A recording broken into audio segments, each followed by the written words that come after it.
పల్నాడు జిల్లా నరసరావుపేట పరిధిలోని శాంతియుతంగా అంగన్వాడీ కార్యకర్తలు వేతనాల పెంపు కోసం నిరాహార దీక్ష చేపట్టిన సందర్భంలో సుమారు 5 గంటల పాటు అరెస్టులు జరగడం సిసిటియు తీవ్రంగా ఖండించింది. జిల్లా ఉపాధ్యక్షులు రామకృష్ణ బాబ్జాన్ వ్యాఖ్యానించినట్లుగా వేతనాల పెంపును కోరుతూ శాంతియుతంగా నిరాహార దీక్ష చేస్తున్న మహిళా కార్మికులపైన ప్రభుత్వం కనీస మానవీయ దృక్పథం లేకుండా ప్రదర్శించాక లైట్లను ఆపి టెంట్లను తొలగించడం ప్రజాస్వామ్య విలువలకు విరుద్ధమని విమర్శించారు. శాంతియుత నిరసన ప్రతి పౌరుని మౌలిక హక్కు అని గుర్తు చేశారు.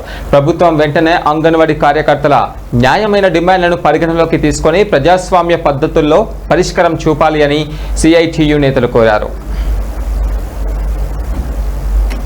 ఫలితాన్ని కూటమి ప్రభుత్వం తప్పకుండా అనుభవిస్తుంది.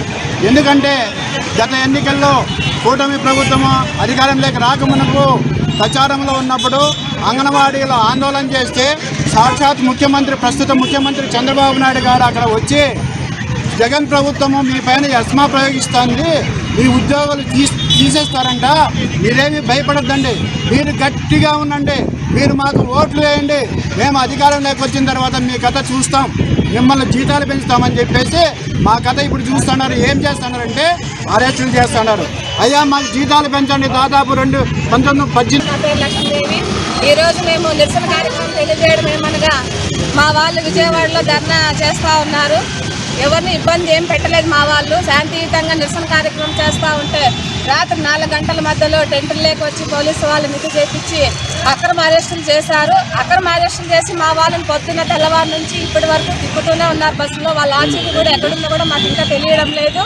దయచేసి ప్రభుత్వం ఇంత మొండిగా వ్యవహరించకుండా మా డిమాండ్స్ వెంటనే సానుకూలంగా స్పందించి మా వాళ్ళని చర్చలకు పిలిచి రాష్ట్ర వ్యాప్తంగా ఏదైతే నిన్నటి రోజు నుండి అంగన్వాడీ కార్యకర్తలు విజయవాడ నగరంలో ఏదైతే దీక్ష చేస్తున్నారో యొక్క వేతనాలు పెంచాలని చెప్పేసి శాంతియుతంగా ఆందోళన చేస్తున్నటువంటి అంగన్వాడీలపైన పోలీసులు అర్ధరాత్రి రాష్ట్ర ప్రభుత్వం పోలీసులు అడ్డం పెట్టుకొని తెల్లవారుజాము 4 గంటల కాడ టెంటుల్లో కరెంటు పీకేసి ఇలాంటి కార్యకర్తలపైన అంగన్వాడీలపైన కూడా దాడి చేసి ఈరోజు రాష్ట్ర అధ్యక్షురాలు ఉన్నటువంటి బేబీ రాణి గారి చేయి కూడా విడిచేసినటువంటి పరిస్థితి ఈరోజు విజయవాడలో కనపడుతుంది. ఏదైతే తెలుగుదేశం ప్రభుత్వం అధికారంలో రాకముందు ఏదైతే అంగన్వాడీలు గత 42 రోజులు సమ్మె చేశారు. సమ్మె చేసినప్పుడు టెంట్లలోకి వచ్చి మా ప్రభుత్వం అధికారంలోకి వచ్చిన తర్వాత మీ వేతనాలు పెంచుతాం, మీరేం గొంతెమ్మ కోరికలు కోరలేదని చెప్పి ఈరోజు అధికారంలోకి వచ్చిన తర్వాత అంగన్వాడీలపైన ఈ రాష్ట్ర ప్రభుత్వం దుర్మార్గమైనటువంటి చర్య తీసుకున్నట్టు వీరికి వ్యతిరేకంగా సిఐటి ఆధ్వర్యంలో రాష్ట్ర వ్యాప్తంగా ఆందోళన కార్యక్రమాలు పిలుపునిచ్చాం. అందులో భాగంగానే నేడు కదిరిపట్టణంలో కూడా యొక్క ఆందోళన కార్యక్రమం నిర్వహిస్తా ఉన్నాం.